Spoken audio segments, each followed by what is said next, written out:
நம்ம தலைவர் super star Rajinikanth அவர்கள் சமீபத்தில் மோகன் பாபு அவர்களை சந்தித்து பேசியிருந்தாங்க. அது மட்டும் இல்லாமல் மோகன் பாபு அவர்களுடைய மகனான விஷ்ணு மஞ்சு நடிக்கும் கண்ணப்பா திரைப்படத்தையும் பார்த்துட்டு விஷ்ணு மஞ்சுவை பயங்கரமாக பாராட்டியிருந்தாங்க. இது பற்றி சமீபத்தில் ஒரு இன்டர்வியூ ஒன்று கொடுத்துருக்காரு நடிகர் விஷ்ணு மஞ்சு. அவர் என்ன சொல்கிறாரு அப்படின்னா, ரஜினி அங்கிள் எப்போ வீட்டுக்கு வந்தாலும் அவர் நடித்த படங்களை பற்றி கேட்டுக்கிட்டே இருப்போம். அவரும் சலிக்காமல் சொல்லிக்கிட்டே இருப்பார். ரஜினி அங்கிளுக்கு செட் ஆகக்கூடிய பெரிய கேரக்டர் கண்ணப்பா படத்தில் இல்லை, அதனால் அவரை அப்ரோச் பண்ணலை. படத்தில் வர்ற சிவன் பாட்டை ரஜினி அங்கிளுக்கு அப்பா போட்டு காட்டினார், ரொம்ப சூப்பராக வந்திருக்குன்னு ரஜினி அங்கிள் பாராட்டினார் அப்படின்னு விஷ்ணு மஞ்சு பேசியிருக்காரு.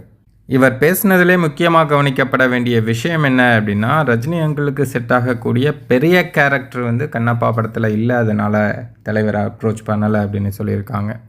ஒரு படத்தில் தலைவரை நடிக்க வைக்கணும் அப்படின்னா அந்த ரோல் தலைவருக்கு ஏற்ற மாதிரி வெயிட்டான ரோலாக இருக்கணும்.